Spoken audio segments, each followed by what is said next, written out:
Hi, everyone. We're going to get started now. Thank you so much for joining us for today's competition launch webinar. My name's Amber, and I've worked on several Energized Schools competitions before.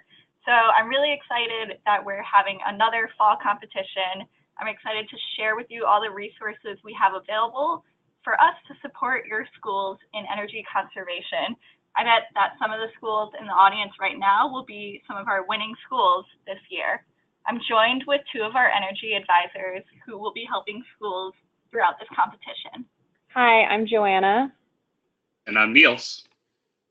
To give you a little bit of background about our organization, Strategic Energy Innovations is a nonprofit that was founded in 1997.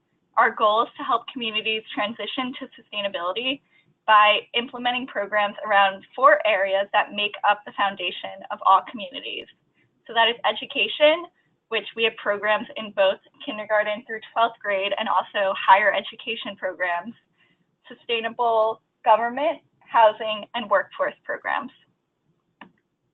Our Energized Schools program is funded by state investor-owned utilities. We support local education agencies like school districts, schools, charter schools on both facilities retrofits and Proposition 39 support, as well as sustainability and conservation education and projects.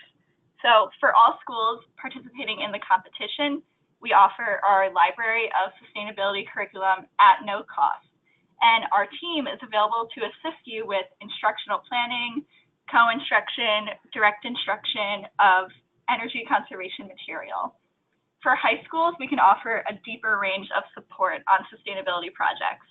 So that includes our annual Green Careers Conference in the Bay Area, Los Angeles, classroom support for a wide range of projects that can include something as big as solar installations and aquaponic systems, and teacher trainings and instructional planning meetings.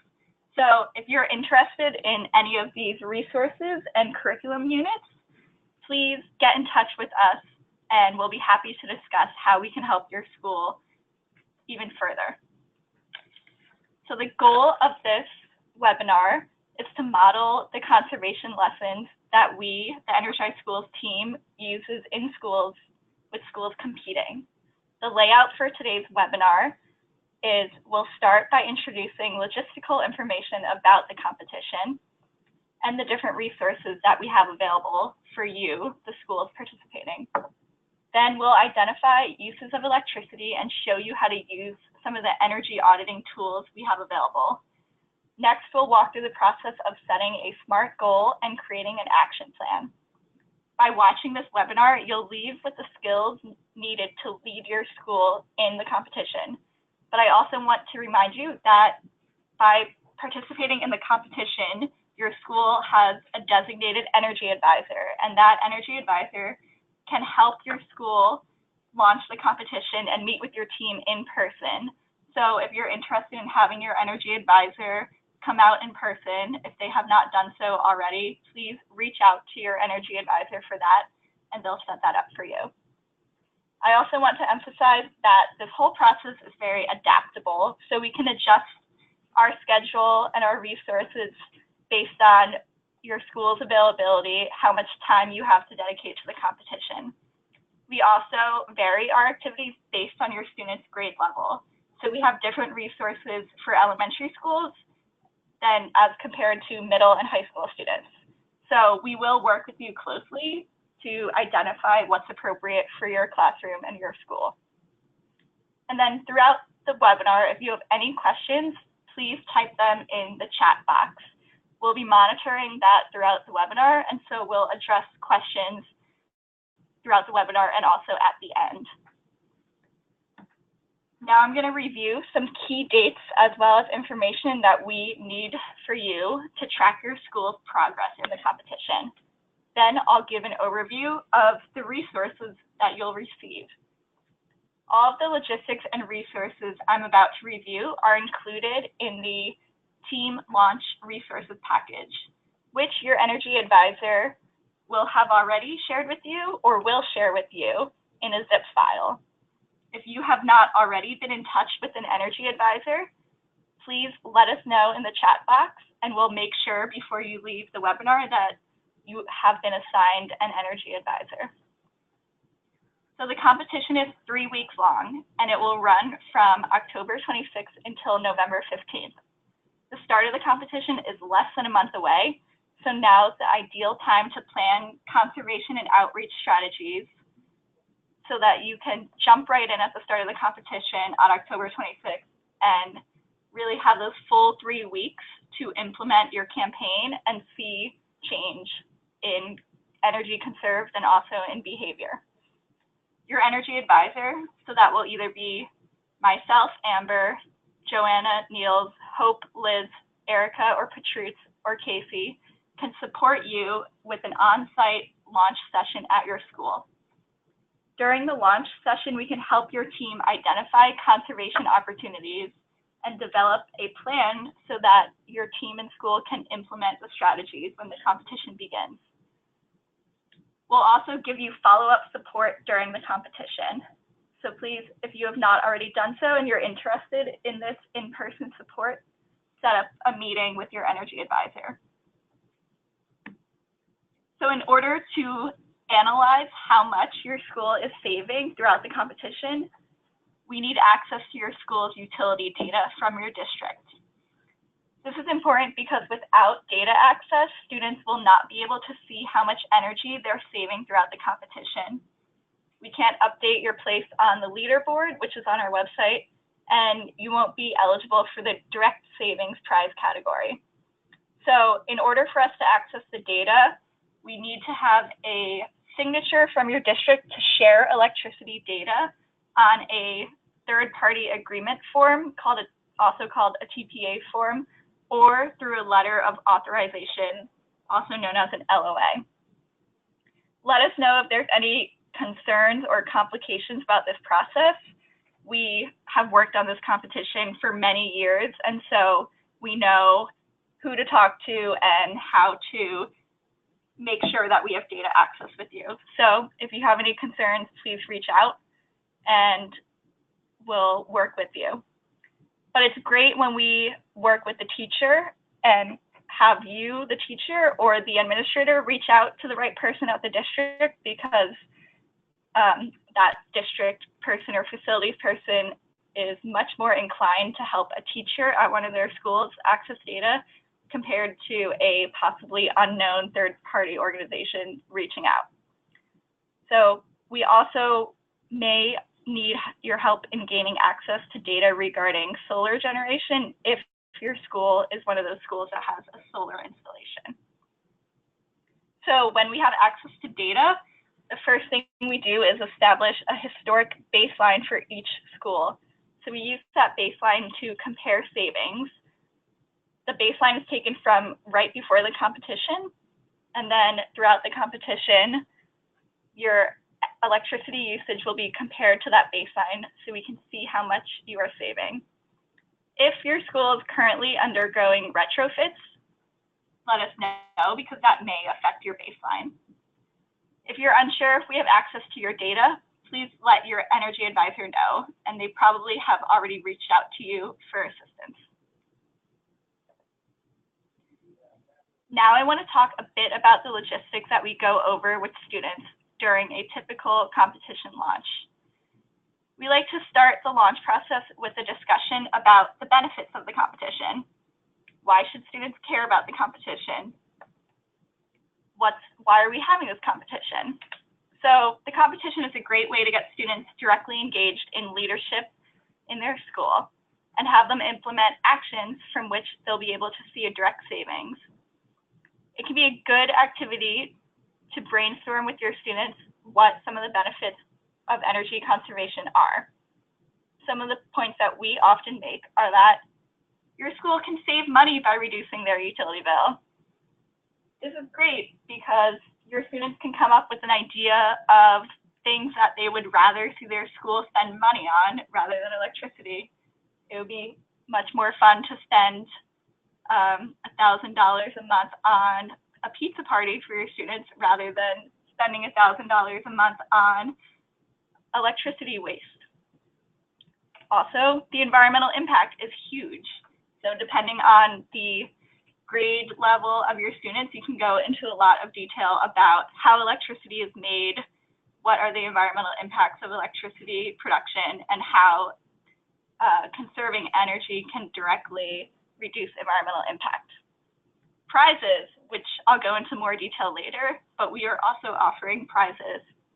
And of course, this is a great learning opportunity, and students will learn direct leadership skills and career skills that are really relevant to STEM and sustainability careers. We also bring in the larger picture, which is an enormous amount of money and resources are spent in the US on school energy use. Nationally, schools spend more than $8 billion on energy each year. That's enough to buy 1.2 million iPhone 6s. So this is a huge scale. And it's pretty empowering for students to know that they can make a difference at their local community level. Last fall, we had 44 schools participate in the competition, and they saw significant results. The winning school reduced their electricity consumption by 15%, and altogether, the school saved 20,920 kilowatt hours of energy. That's equivalent to avoiding greenhouse gas emissions caused by driving 35,000 miles in a car. So achieving those huge monetary and environmental savings is very exciting for students and for schools. To keep students excited, we encourage them throughout the competition to check their standings. So on our competition website, which the link is right here, energizeschools.org/competition, you can check this throughout the competition, and we will update the leaderboard. So regularly, we will be analyzing your data and updating schools so they can see who's in first place, who's in second place, who is saving the most energy. On the website, you'll see a graph with the percent reduction for each school. And then also a competition-wide graph of how many kilowatt hours have been saved. For additional motivation, schools that save the most will receive a monetary prize. So we're offering a prize for first, second, and third place in both a high school category and also a K-8 category. So that means even more opportunities for your school to win. The first place school that achieves the greatest percentage reduction in energy use will receive $900. Second place school, in terms of percent energy reduced, will receive $700. Third place school will receive $500. Then there are additional prizes of $300 each that will be awarded to schools who run creative campaigns to encourage conservation. So teams will submit evidence and examples of their conservation campaign by the end of the competition on November 15th in order to be eligible for this $300 prize. The resources should be creative and accurate and reach a large audience to build momentum and encourage energy conservation. An example of this is a newspaper article published in your school newspaper, pictures of posters that students made to remind students and teachers to turn off lights, a recording of a song that students sing at a school assembly. This is why it's important to document the awesome work that your students are doing. So if you can take photos, videos, make copies of student work, even just writing a narrative description of what your students did, if you send that all to us before or by November 15th, we'll use that to evaluate your school's campaign, and that will be extremely helpful for our team to hopefully award you one of these awesome $300 prizes for your campaign. So now I'd like to talk about what is actually included in your competition resource package. This has either already been or will shortly be shared with you in a zip file that your energy advisor will email you. These are the same resources that we as energy advisors would use when we visit schools to do a launch. So we're available to come to your school and implement these resources in a launch, but you can also take these resources and use them on your own. So the first resource we have is our competition launch lesson plan. This right here is an example of the middle and high school aged lesson plan, but we also have an elementary school version. It's an overview of what energy advisors will do in a launch. The lesson plan can be scaled to take only one class period, but if you have more time and want to conduct a more thorough audit and do more activities, you can definitely expand it. The lesson plan provides you with an outline to introduce the competition to your students using the PowerPoint and the participation guide, conduct a classroom audit of appliance and lighting power use, conduct an optional school-wide audit, create a conservation action plan, and then implement your conservation action plan. So this lesson plan is teacher-facing.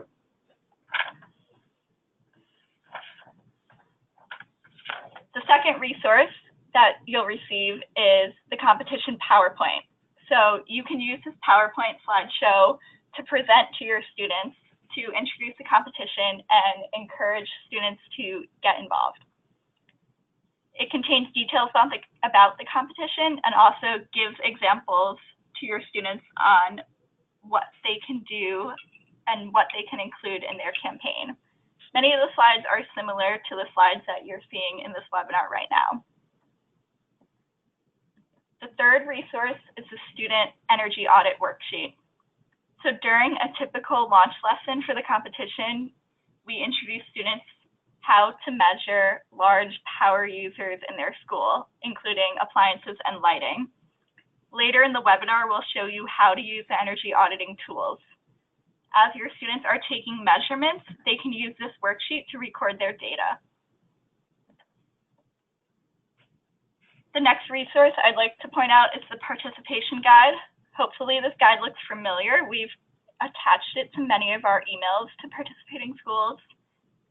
The participation guide is just a quick reference with key dates about the competition.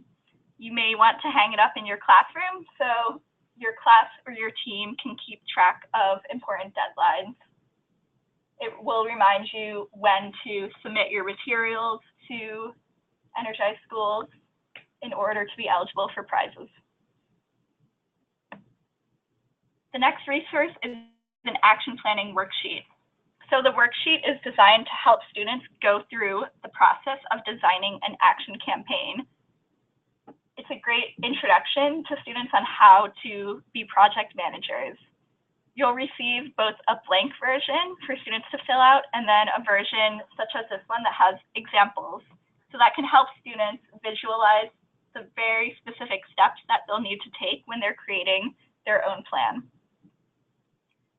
And these resources that I just went through are specifically the high school resources, but if you're in a kindergarten through 5th grade school, you'll receive many of the same resources, but a few will be swapped out with more grade appropriate substitutions, such as a more basic energy audit worksheet and templates for door hangers and posters.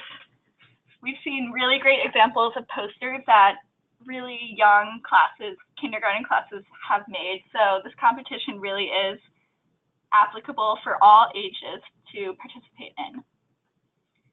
Again, your energy advisor can support you in implementing any of these resources with your students. So if you'd like to set up a time for your energy advisor to come in, please get in touch with them. They can also help you adapt these resources to the amount of time that you have available to dedicate to the competition. If you'd like to spend even more time on energy conservation topics, we can also offer you our energy conservation guide curriculum, which is more in-depth curriculum on energy conservation. It covers even more technical strategies such as delamping and reducing phantom loads, and describes additional longer-term projects that students can work on. So this would be a great curriculum to implement if you're a physics teacher or a technical teacher and you'd like to explore energy conservation even further. Besides Energy Conservation Guide, we have an entire library of sustainability curriculum. and that ranges from lessons to entire certificates on renewable energy, water, sustainable enterprise, aquaponics, and more. If you're interested in our curriculum, you can preview it on our website, but be in contact with your energy advisor. Let them know that you'd like to receive our curriculum, and they'll send you full copies of our curriculum at no cost. If you have any questions so far, please type it in the chat box, and we'll be sure to address it.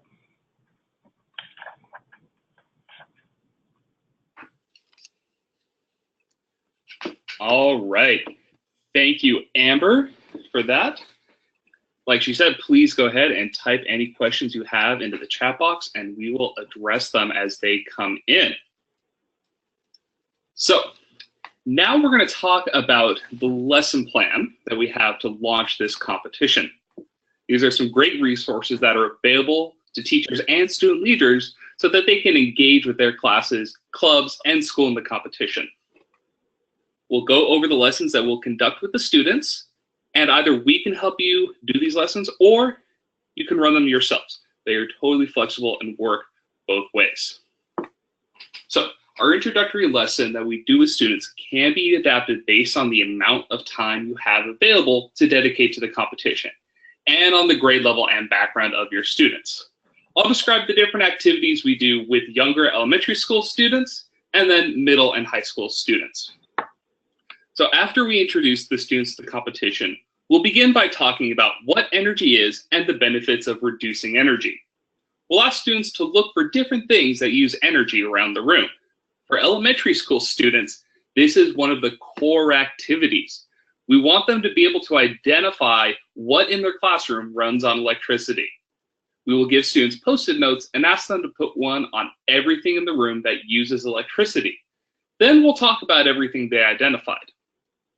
For the older students, we conduct 2 hands-on activities to help them determine how much energy is used in their classroom. We focus on 2 main energy users, appliances and lighting.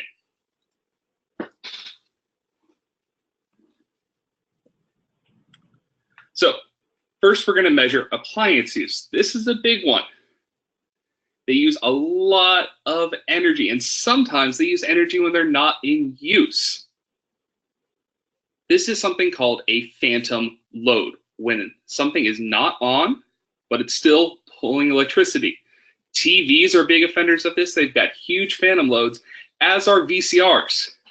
Now, when we were first talking about this, my thought was, wait a minute, no one uses VCRs anymore. Then I remembered back when I was a teacher, I had a VCR in my classroom. It was in the back closet. I used it once a year, and it was always plugged in. It's using a ton of energy, and all I had to do was unplug it, and I could save, $75 over 3 weeks for my school. It's a huge opportunity. One strategy that I often recommend to students is to conduct a TV unplugging campaign. A lot of classrooms have them.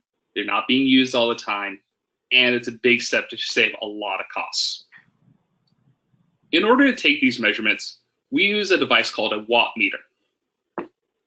This is an energy auditing tool that can measure the power demand and energy use of an appliance. For the activity we do with the students, we're going to measure the power, which is how much electricity the appliance needs at that moment to be turned on. Measuring power allows us to take a few different data points. Students will measure the phantom load, which we talked about earlier, and they'll measure the power use when the device is on, and in some cases, they'll measure the use in sleep or standby mode, such as with a computer.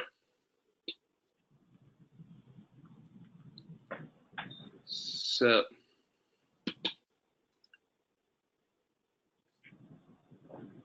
real quick, has the PowerPoint disappeared? There we go.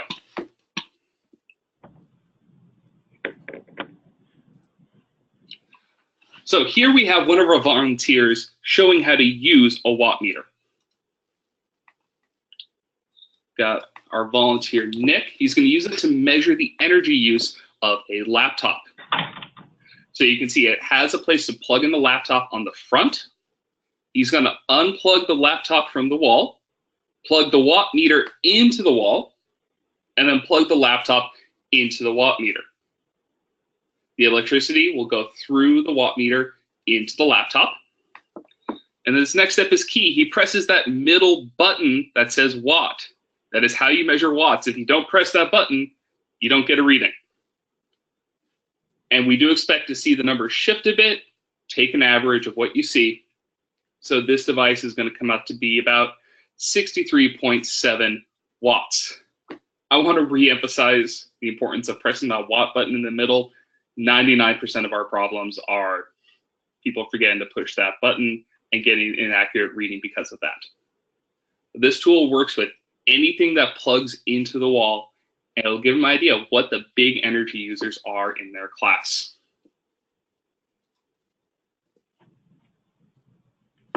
So the students are going to use these tools to measure all the different appliances around their classroom. We're going to make a table with all the measurements that they take, and this activity can be a great way for students to identify appliances that are big energy users. And they may use this data to create a specific conservation campaign around the big appliance energy savers. To give an example, during one of our previous competitions in San Diego, students used this activity to identify Promethean interactive whiteboards as big consumers, and they create a specific Promethean team to address reducing energy use associated with smartboards. This is one great example of a great idea for a conservation action campaign. After the students gain a better understanding of how appliances use energy, we explore the concept of energy consumption through lighting in greater detail with them. We're going to use a device called a light meter to measure the lighting levels around the classroom. This light meter can measure how much light reaches the sensor. The unit of measurement is something called foot candles. And based off recommendations from industry professionals, classrooms are typically about 30-foot candles. That's what they need to be. What we almost always find is that classrooms are overlit. They often have way over 30-foot candles of light, and this provides the students a wonderful opportunity to reduce energy use. Classrooms typically have multiple light banks, and I know that in my old classroom, I only needed one of those light banks. So it's a simple thing to do. Shut off the lights you don't need. This gives them a great way to see that. Let's take a look at using it. It's a fairly simple process. Our volunteer, Nick, once again, is going to demonstrate it for us. So first, he's going to set it to range A by moving that switch. That's what turns it on. And then he needs to take the cover off of the sensor so that light can hit the sensor. Once that cover is off, he's going to place it on the surface where you're doing work. You do work on a desk, so you place the sensor on a desk. And we see here that he's getting about 40 foot candles. It's important it's on the desk because if you raise it up, the light goes up. And if you cover with your hand, the light goes down. So you open the sensor, turn it on, and set it on the surface where you're doing work. Be sure not to lift it up and not to cover it. Super simple tool, super simple.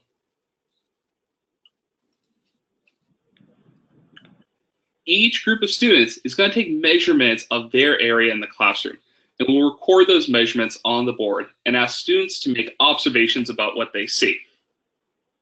Now, these tools can be a bit pricey, but we have a whole set of them, and we can bring them when we help out at your school.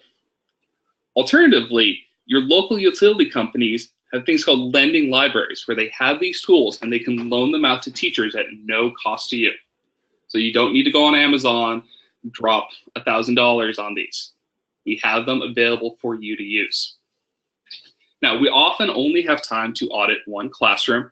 It takes a surprising amount of time, but it gives students a great idea of what they're doing. If you have additional time, it's wonderful to go around to the rest of the school. Go to the gym, go to the cafeteria, check out other classrooms, give your students a broader sense of what's going on, but that is by no means required to be part of this competition. So they're going to use their tools and their auditing to get ideas of how to do their action planning, which my colleague Joanna will be going over in a little bit. But for now, if you have any questions on this lesson, the auditing, please type them in the chat box and we will address them as soon as they come in. All right, thank you, Niels. And yeah, like you said, we're going to be continually looking for your questions and able to answer them as they come in. So in these last 10-15 minutes, I'm going to talk about conservation action planning. So by now you should have already received the action planning worksheet in your initial welcome email, as well as the email that you received from us earlier today. But if you haven't received these emails or these worksheets, please let us know so that we can send them your way. This action planning worksheet is an activity you can do with your students, or it's something that we can incorporate as your energy advisors into your launch plan while in the classroom. After students have an understanding of where energy is being used in their school, such as using the watt meters or light meters, we'll work with them to develop a plan for conserving energy. This is a really great project management tool for students, and we encourage you to use this for any large projects even after the competition is over. Today, we're going to focus specifically on SMART goals. So first, what is a SMART goal? A SMART goal is specific. It should be able to answer the what, why, who, and where questions. It's measurable, meaning there's concrete criteria for measuring progress. It's achievable, meaning it's realistic and attainable. The goal is relevant, so it's aligned with the core objectives of the project, and it is time-bound, which means it's grounded within a specific time frame. So what does a SMART goal look like in the context of this energy conservation competition? Well, on average, schools end up reducing their electricity usage by about 5%, which is really great. But our winners are often reducing their consumption by 15 to 25%. Some students will get really excited about the competition and propose a goal of 90% energy reduction. But you should remind students that energy is still going to be needing to be used in the school, and a 90% reduction is honestly unrealistic. But they encourage enthusiasm. After we set a goal with students, we'll work with them to brainstorm ways that they can spread the message of energy conservation throughout their school. Usually we like to break up classes into groups that focus on different conservation strategies. We highly encourage one team to serve as the overall outreach and education team whose job is to create awareness of the goal and the competition on campus and engage with the entire school. This team can be further broken into groups focusing on broad outreach, who are in charge of school-wide posters and energy tips to the morning announcements. Another group can focus on classroom education, who may write a 5-minute energy conservation presentation to announce on the morning announcements, or go classroom to classroom informing students of the competition and things that they can do to reduce energy. Some teams focus on one particular appliance or conservation strategy, like the Promethean boards we mentioned earlier. Other strategies utilized by past winners include weekend shutdowns, where students are responsible for going around and turning off all appliances and lights before leaving school on Fridays, using watt meters to determine how much energy computers are using, and then adjusting their settings to use the least amount of energy possible during the day, as well as shutting them down completely at night. Another example is using those light meters to gauge classroom lighting levels and utilizing natural light when possible. And then having energy monitors to check all of those energy conservation strategies are being successfully implemented in your classroom as well as in the school as a whole. While there may be one team specifically dedicated to school-wide outreach, we recommend that each team has some outreach component to promote their energy saving strategy.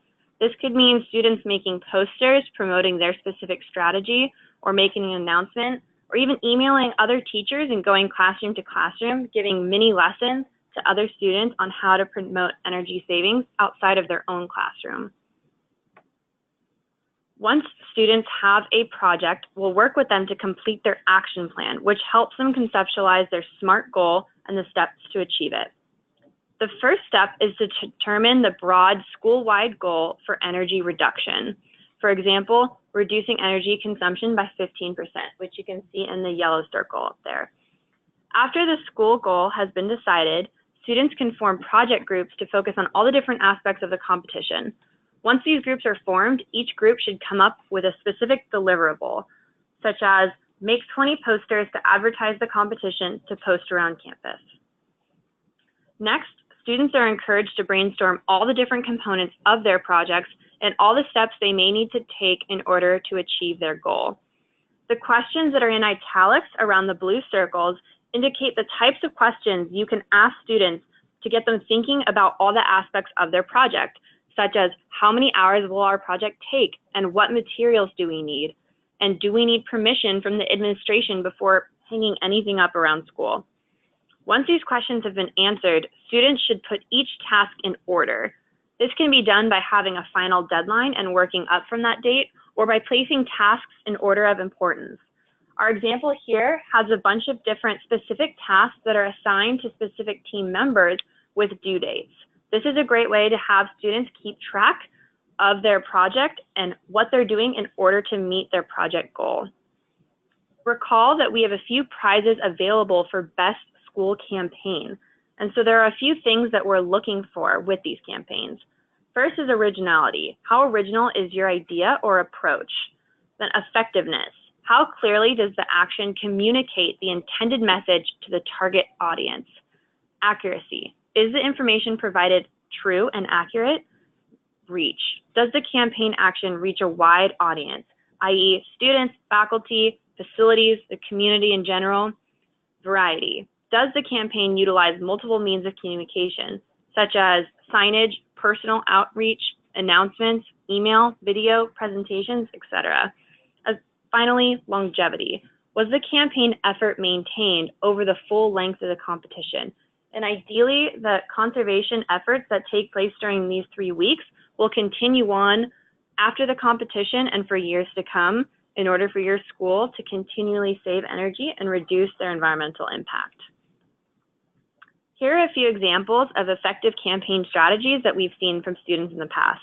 This right here is a welcome script that students read on their morning announcements, informing the entire school about the competition and ways everyone can conserve energy. This is an example of a colorful and engaging poster made by elementary school students that demonstrate conservation tips and ways that students can conserve energy. One of our winners from the Fall 2016 competition hosted an energy fair around Halloween with Halloween-themed energy-saving posters and games. These are just some of the successful strategies that we've seen, and there are multiple other ways students and teachers can be engaged in the competition. So we are excited to see what you all come up with. As a reminder, we are judging campaign efforts, and we also love to share pictures and videos from the competition, both during and after the competition is over. So please have everyone in your class fill out a photo release form so that you can send us any and all campaign resources, pictures, videos, and anything else you come up with during those 3 weeks. Okay, so that is the end of our introduction to the energy conservation competition. If you have any additional questions, please send us those questions through the chat right now. And while we are looking over and waiting for those questions, I want to go over the next steps. So first, if you haven't already done so, schedule a launch meeting with your energy advisor. That's when we can be in the classroom with you, going through all those resources that we have to offer. If at any point during the webinar we mentioned a tool that you don't yet have access to, please email your energy advisor so that they can send it to you. I want to reiterate that all of our curriculum and all of our resources are completely free, so we're more than happy to send any and all of it to you. And we can also support your school with walkthrough audits, action planning, and anything else we talked about. So if you have any additional questions that come up after this webinar is over, please feel free to email any of us, specifically your energy advisor if you've been assigned one. But again, if you haven't been or you don't know who your energy advisor is, feel free to type that in the chat box or email any of us. Thank you all so much for coming today. We really appreciate your time, and we really hope that you guys have a great competition launch and are able to save as much energy as possible.